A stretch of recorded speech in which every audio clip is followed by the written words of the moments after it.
guys, how are you? Ngiye gutungura Sostify ahantu akorera amafilime, ahantu akorera ibiganiro byiwe. Sorry, ahangaha rero ngiye kumutungura guys. Oh my god, I'm just so I'm so excited. So much. So guys, stay tuned. Mugende ngiye gufungura. Oh my god! Sostify! Ari mu kazi mubonye.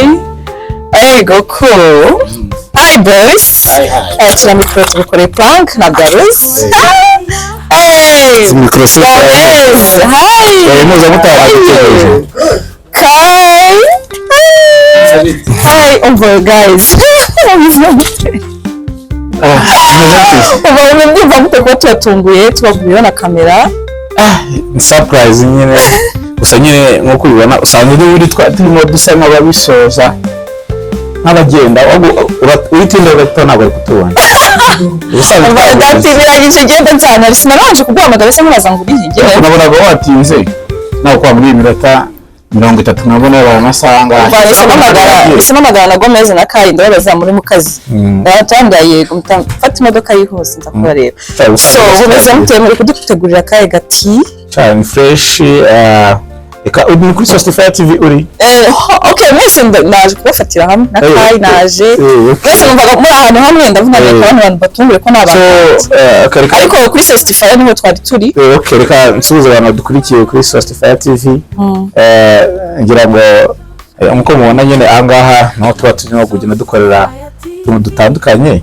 So n'abahungu ababonye rero usanzwe twari tugiye kugenda abasashaka kudusura bakareba ukuntu tweditinga dukorera ahangaha nyine niho dukorera kugira ngo hariya sinzi wafashe niba wabonye amaze kugera kure cyane. So nangaha rero tuba twibereye ariko ngira ngo ikiganiro wenda kirambuye ushaka kugikorera hirya kuko hari abandi bagiye kuza gukoreramo hano.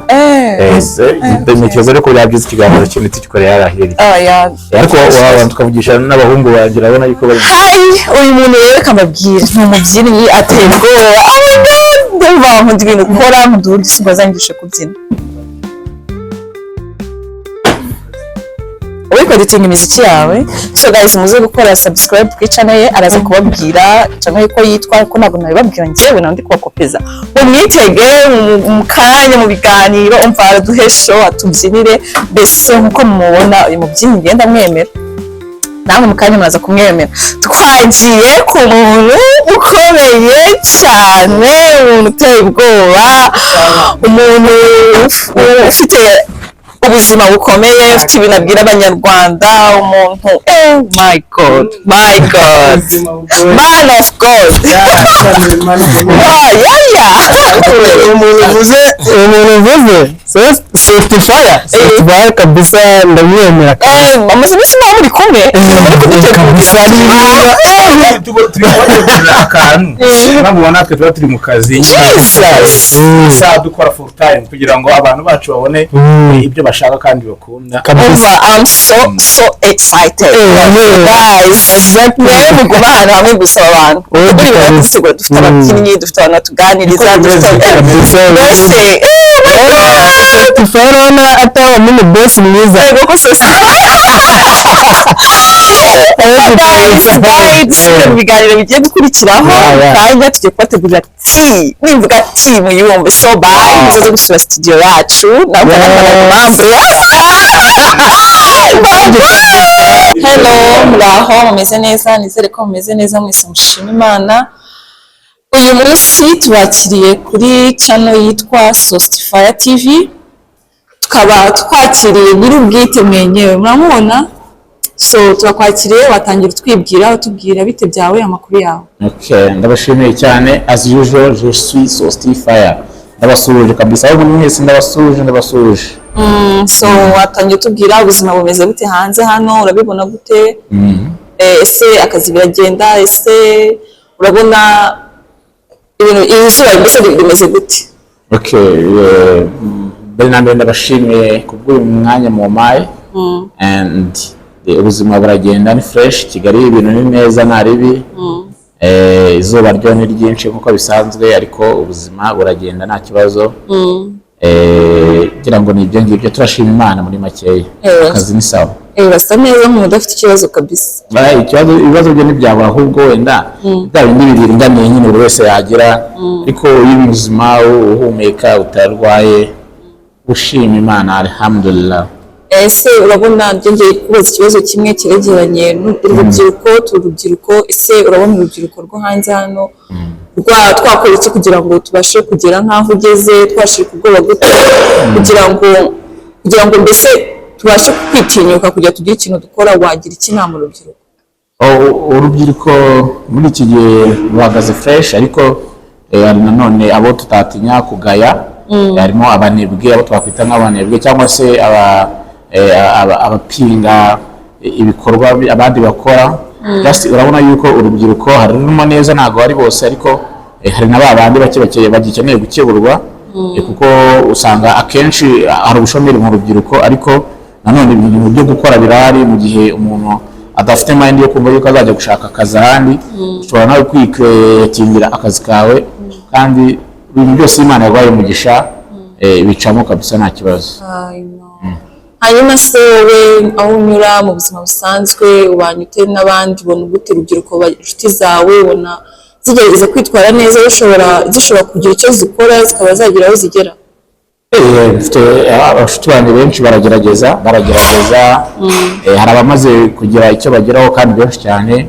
Mbana kuraje kabisa, bakomeze bakore.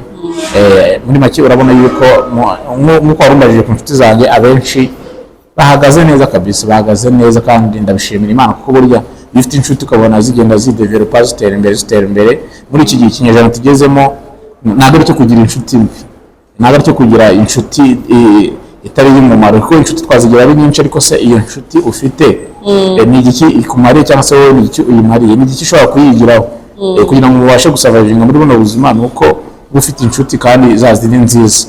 Bitavuze ngo n'inshuti mbi ngo tuzazikuraho, kuko nabo ni abantu, ariko akazi tuba dufite nyine ni ukugira ngo ibyiza ukore usangize n'abandi, niba hari n'ikibi akora umufashe kukivamo, nk'uko nawe utaba perfect, hari ibyo wakora niba ari sawa, inshuti yawe ikaba yagukebura. So rero inshuti zanjye zihagaze neza, ariko ntizidahagaze neza mu minsi iri imbere bari fresh kabisa, dufite icyizere cy'ubuzima. Urakoze cyane Sostify. Wagira iyihe nama umwana wihebye, wabuze epfo na ruguru, niko nabyita, wabuze ibyiringiro? Ese wamugira iyihe nama yo kumva yuko ubuzima ejo ari heza? Ese Imana ifite ibintu byiza uri kumuteganyiriza? Nkawe Sostify ufite experience y'ubuzima, wamugira iyihe nama? Inama namugira niyo kudacika intege, akaba consistent ku bintu akora, agahozaho kabisa. Uyu munsi bishobora kwanga, ejo bigakunda. So inama namugira rero ni ugukomeza akagerageza, kuko nabonye urubyiruko akenshi ikintu kirwica ni ukutagerageza, kwitinya ngo kiriya sinagishobora, ngo kino sinagikora, ngo iki ngiki, ngo kandi ikintu cyose umuntu agifitiye ubushobozi kandi yagikora bigacamo. So inama namugira rero ni uko bitinyuke, kandi niba ari ikintu akunda nagikore, atitaye ku bicanige. Ni byinshi muri experience umuntu aba afite ku buzima, ibintu byose umuntu aba yagiye agerageza bigatangira batabyumva. Wenda ngiye muhaye urugero ku kazi kanjye nkora ka buri munsi, ntabwo nkora akazi kamwe. Niba mushishikariza n'undi muntu uwo wese ufite opportunity yo kuba yakora ibintu bitandukanye, yabikora kandi bigacamo, bigakunda. Ariko ibintu byose umuntu agerageje gukora, hari ibyo ukora abantu bagapinga, abantu bakibaza ibyo urimo. Sometimes nk'ubu muhaye urugero muri business zanjye mfite, harimo na business y'amafilme. Hari umuntu nabitangiye abantu baseka, umuntu akakureba akibaza ibintu uri gukora, akibaza ngo ni ibiki, ariko ngewe na spending my money mu gihe cyose natakaje amafaranga yanjye ku kintu, bagomba gushyira imbaraga zose kugira ngo amafaranga agaruke. Kandi si ibyo gusa, n'ibindi byose umuntu aba yaragiye agerageza, ntabwo ariko ahita aba agumye n'abantu bose. Hari abantu bareba ibintu uri gukora just bakumva yuko nyine ari gutakaza igihe, ufite amafaranga yo gupfusha ubusa, ariko ugomba guspendinga mu gihe ikintu cyose ukeneye inyungu uraspendinga. Ntabwo ushobora kwicara gutya ngo wicare iwanyu ngo uryame ngo urebe amafilme ubone ibintu bizizana. Ibyo ngibyo ni byiza, bishobora kugufasha kuruhuka, ariko nawe hari icyo ugomba gukora kugira ngo ubeho kujya mu survivinga aricyo ugomba gukora. Urakoze cyane Justifier. Nakoze ibibazo byinshi ariko ndi unyihanganiye ni kwibanda ku rubyiruko kuko nabonye uri urubyiruko kandi ukora ibintu byinshi. Ukomeje ku kibazo ukomeje kuri business muri zimwe muri business ukora z'amafilime. Ese ziriya filime ni wowe uziyandikira? Ese ruswa iri kugaragara mu bakinnyi ba filime, ruswa y'igitsina urabivugaho iki? Ese hari ikihe cyizere utanga cy'uko ibyo bintu bitazakugaragaraho? Okay, urakoze kuri icyo kibazo. Filime nkora ndaziyandikira, ibintu byose ngiye mbyikorera, ndaziyandikira, nkazidirectinga, nkazeditinga, urumva naziproducinze, byose ngiye ngerageza kubyikorera. Hari ibyo mba nazi nshobora kwifashisha inshuti zanjye, reka nshimire inshuti yanjye yitwa Fuki the Lion yari mu mujyi igifasha utuntu twinshi. Nshobora kuba ndi gukora nk'akantu kananira nkahita nyisanga ikamfasha. Kandi urabizi ko muri iki gihe business zose no gukorana no collaboratinga n'abandi. Niba umuntu ari cyo afite akurusha ukamwegera akagufasha, ariko ibyinshi urebye nko ku kigero cya 98% byose mba nabyikoreye, kuzandika kugira gute, ubona ko inyinshi mba nazikimura mfatanyije n'abandi. So ibyinshi rwose ndabyikorera pe. Ese mu mafilime yose umajije gukora ni ze challenge wahuye nazo zatumye wumva wabireka, zatumye wumva wasubira inyuma? Ese ni ze challenge wahuye nazo wadusangiza kugira twumve ko hari umwana uri hariya watinye nyumve ko nawe wabishoboye izo challenge ugahura nazo ejo ukongera ukabyuka ugakora? Challenge nahuye nayo niyo spendinga amafaranga kandi atari make ibintu bitagiye kutabigaruka ako kanya. Kuvuga ngo fasha amafaranga kuko bari abakinnyi dukoresha muri filime turabishyura. Location kuyageraho urumva aricyo biba bisaba, ibikoresho tuba turi bukoreshe, kandi niba wajyanye abantu kubakinisha urumva ugomba kubamenyera restauration n'ibindi byinshi byo mu buzima. Yego ntabwo turatera imbere ku rwego rwo kuba twabaha ibintu byinshi byabafasha nk'akazi, ariko inzira tuganamo ni ukubigira professional, nuko aba professionnel, kandi turizera yuko vuba cyane rwose biraba byaciye. So rero imwe muri challenges mwaba yahuye nazo harimo nko guspendinga amafaranga nk'ayo ngayo ako kanya utubona kagarutse, kuko urumva niba ari muri filime bitandukanye nuko umuntu ari bugenda ari akarangura ibirayi akabana bakataza bakabigura bakajya kubirya akatongera bagasobanura amafaranga. Ni ibintu nyine ukora ugategereza, ariko ukaba ubizi neza ko ayo mafaranga azagaruka kandi ari ibintu bizahoraho. Izindi challenges umuntu kuko ni nyinshi, ariko wenda n'indi navuga nagize kwikomozaho kare, just nyine kuba hari abantu batabyumva babireba nyine nk'ikintu cyo kuruhukiraho cyangwa se just spending time gusa, ariko ntabwo ariko bimeze. Ni ukuvuga ngo challenge ziba zihari ari nyinshi, ariko cyane cyane ngewe niyo nabonye cyane yagiye yafekta ibikorwa byanjye, yindi abantu nyine badashaka kubyumva, bashaka kumva ko just umuntu we narimo gukora ari gutakaza igihe, abantu ntibabyumva, ariko step by step bagenda babyumva. Ugendera kuki ukora casting? Ese filime zawe zanditse mu zihe? Ufite izihe stories? Ese umwana arifuza abakinnyi, hari umwana wakora approaching akaba yaza, mbese tusagize uburyo ukoramo casting yawe?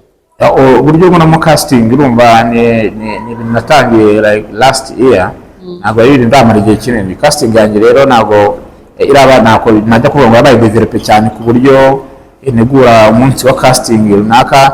Njyewe nshobora kwandika filime mu bantu tuba tuziranye, nkaba nahita mbonamo umuntu mensheringa ko ashobora gukina, ariko aho nifuza kugera nuko nazajya muresha casting akaza abantu nyine ku buryo hakina abantu babishoboye, bakaza ari benshi bagakopeta, utsinze agakina. Ikindi umuntu ushaka kuba yaza gukina nta kibazo ashobora rwose kuza kudusanga tukaganira, nta kibazo, tukareba nyine niba ibyo dukeneye cyangwa se niba koko ashobora gukina, kuko hari kuba nko muri filime hari kuba ubikunda ariko utabizi. Rero ikintu cyose kiri gutuma ujya kuri kamera, nanga kuri kamera nicaye ntabwo ari buri wese waza kwicara. Ushobora kuba wumva ibintu bikunda, ariko ntabwo ari buri wese ufite impano yo kuba yaza akaba yahicara. So nk'umuntu rero ushaka ashobora kutwegera tukareba utwo tudetaye twose twabona abishoboye koko nta kibazo tukamushyiramo nta ngorane.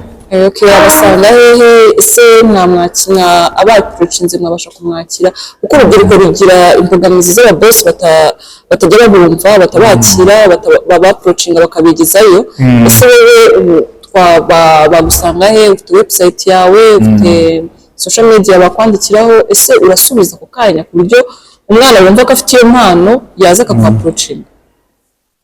Gusubiza byo ndasubiza wenda icyo nakora ngano kuvuga ngo nanze ngo nimero yanjye ya telefone kubera yuko nimero ya telefone babigoranye ariko umuntu ashobora kutwandikira kuri ma social media agiye atandukanye hari kuri YouTube nyine Sostify ashobora gucaho ukatubona ashobora kujya kuri Facebook Sostify ukatubona ashobora kujya kuri Instagram Sostify ukashobora kujya kuri TikTok Sostify aho hose ushobora kuhaca kandi twavugana direct ku buryo dupanga urumva umuntu ngo abaje none mu buryo buri business biroroha cyane kuvugana n'umuntu ibintu bya business so rero uciye kuri aho hose Sostify hose nakubwiye Sostify yawe Facebook Instagram n'ahandi hose no kuri YouTube hose ni Sostify ushobora kuvugana nta kibazo. Sostify turagushimiye cyane kuba twakwakiriye ukatwitaba ariko ntabwo twakurekura utagize inama y'ubuzima. Abantu bose bagiye mu buzima anyuramo n'utuntu twinshi agakuramo isomo ry'ubuzima, ntabwo twakurekura iryo somo ry'ubuzima utarisangije abakurikira abakunda abafana bawe, ntabwo rero twakurekura utagize icyo dusangiza. Abafana banjye cyangwa se abadukurikira inama nabaha cyangwa se advice nyine nshobora kubaha ku bijyanye n'ubuzima nuko batagomba gucika intege. Ntabwo bagomba gucika intege mbwira abantu badukurikira, hari abantu badukurikira ahantu henshi hatandukanye, abafite ibibazo, abarwayi se, abatishimye bose mbabwira ngo mwihangane kabisa, uyu munsi bishobora kuba bitameze neza ejo bikamera neza. So rero icyo mbwira abantu ni bakore, bareke bakore, ntabwo ubuzima dushobora kuzabaho tudafite amafaranga. So ni mpamvu rero advice ntabwo naha buri muntu wese udukurikiye cyangwa se ntabwo rero dukurikiye nuko ahantu hose hari opportunity zo kuba wakora amafaranga ariko mu buryo buri positive kuko ntawe wakura mu buryo buri negative ukaba wakusanga mu mategeko, ariko ahantu hose hari opportunity y'amafaranga yo kuba urubone amafaranga ushaka gukoreshaho nakugira inama y'uko wakora. Try, gerageza kabisa kandi bizakunda ko amafaranga nta muntu wayavukanye, nta n'uyabona ngo yumve yuko yayabonye ku buryo atagikeneye ayandi, ariko byibuze wenda ubasha gukora ukaba ufite amafaranga yo kuba wakwigurira icyo ushaka, wakwigaburira icyo ushaka, wabaho ubuzima nk'uko ubishaka, ubuzima bukaba bwiza. Urumva ko rero amafaranga ahantu hose ari twe tugomba kwerekeza amaboko ndetse n'amaso n'umutima. Turagushimiye cyane Sostify. So banyarwandakazi, ni Sostify TV n'ibisanzwe nakagaruka, tubashishikarije gukora subscribe, like, share, mukomeze mukurikirane ibiganiro byacu nakagaruka. Ciao ciao, bye. Thank you.